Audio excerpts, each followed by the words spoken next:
Vous connaissez ce sentiment qui fait que parfois les planètes s'alignent et que vous avez l'impression que ça va pas trop mal finalement. On se sent comme sur un nuage, sans trop savoir ce qu'on a fait récemment pour mériter ça. Syndrome de l'imposteur, je te vois venir. Et puis on entend une info qui nous révolte. Et on se dit qu'on n'a pas le droit d'être heureux, quand tant d'injustices subsistent. Bonjour, vous écoutez l'épisode 9 de la saison 3 du podcast Revue et Corrigée. Cet épisode est tiré d'un billet du blog publié le 28 octobre 2021 et s'intitule « Petit bonheur et grand coup de gueule ».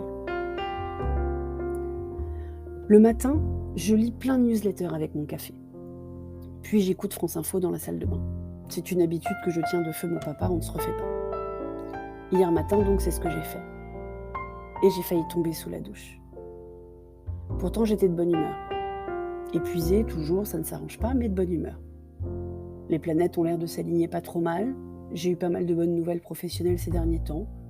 Je venais de passer un week-end à Paris en touriste complet entre Expo Botticelli et Théâtre Édouard VII, bref, ça allait. Mais après la commission Sauvé et son SIAZ, on parlait sur France Info de la commission Civiz, avec 2 I, la commission indépendante sur l'inceste et les violences sexuelles faites aux enfants.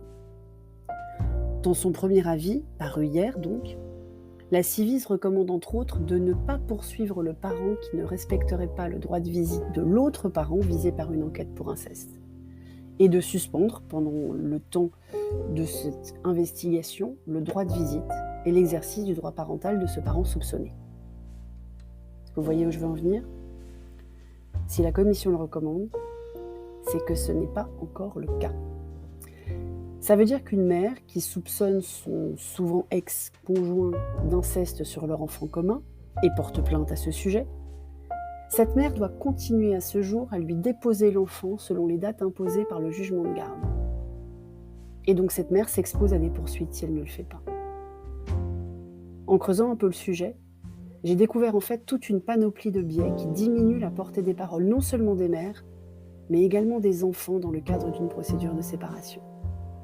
En gros, pour toutes les institutions qui sont censées écouter et accompagner les victimes, les enfants donc, le premier réflexe est de soupçonner la mère d'avoir fait dire des choses à son enfant pour gagner la garde.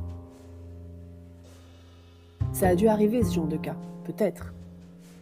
Mais ne pas protéger l'enfant, ne pas accompagner sa mère dans ses démarches pour protéger son enfant, nier la parole des victimes, dont on sait qu'elle peut être difficile à formuler, c'est tout simplement monstrueux. Je ne peux pas m'empêcher de penser que c'est parce que ce sont dans la très grande majorité des cas des mères qui essaient de protéger leurs enfants de leur père, donc les hommes les accusés, qu'on en est arrivé là. Le bon vieux cliché macho de l'ex-femme vengeresse et hystérique. Je vous livre un exemple qui m'a fait bondir. Je cite le rapport de la Civiz. Une immense majorité des témoignages qui nous ont été transmis font état de ce même mécanisme. En dépit des révélations de l'enfant, ce n'est pas le père qui est mis en cause, mais la mère, accusée de manipuler son enfant. Fin de citation. On est encore loin de l'égalité et la parité, non ? C'est épuisant ces doubles standards. C'est révoltant, cette façon dont les institutions dévalorisent la parole non seulement de la femme mais de l'enfant. C'est inquiétant aussi d'ailleurs, même si au fond, ça n'est pas étonnant finalement. C'est triste. Il reste tellement à faire. Dans quel monde vit petit homme ? Comment continuer de lui expliquer que les femmes et les hommes naissent libres et égaux en droit quand il y a tant d'exemples du contraire ? Combien de lettres je vais devoir encore lui écrire pour lui expliquer que même si le monde ne tourne pas rond, on n'est pas obligé de tourner avec lui.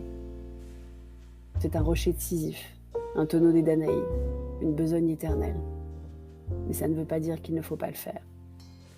Juste qu'on doit s'y mettre toutes et tous ensemble, si on veut avoir une chance de dépasser ce patriarcat malsain. Bon, de toute façon, je ne vais pas pouvoir lui en parler tout de suite à petit homme, puisqu'il est chez ses grands-parents en Belgique pour les vacances scolaires.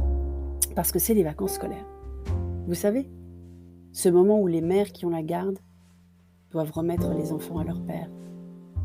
Merci de m'avoir écouté Si vous écoutez sur Apple, surtout laissez un commentaire avec vos 5 étoiles, c'est très important les commentaires. Si vous appréciez ce podcast, n'hésitez pas à passer sur le lien Buy Me a Coffee dans les notes d'épisode et sur toutes les plateformes de balado-diffusion.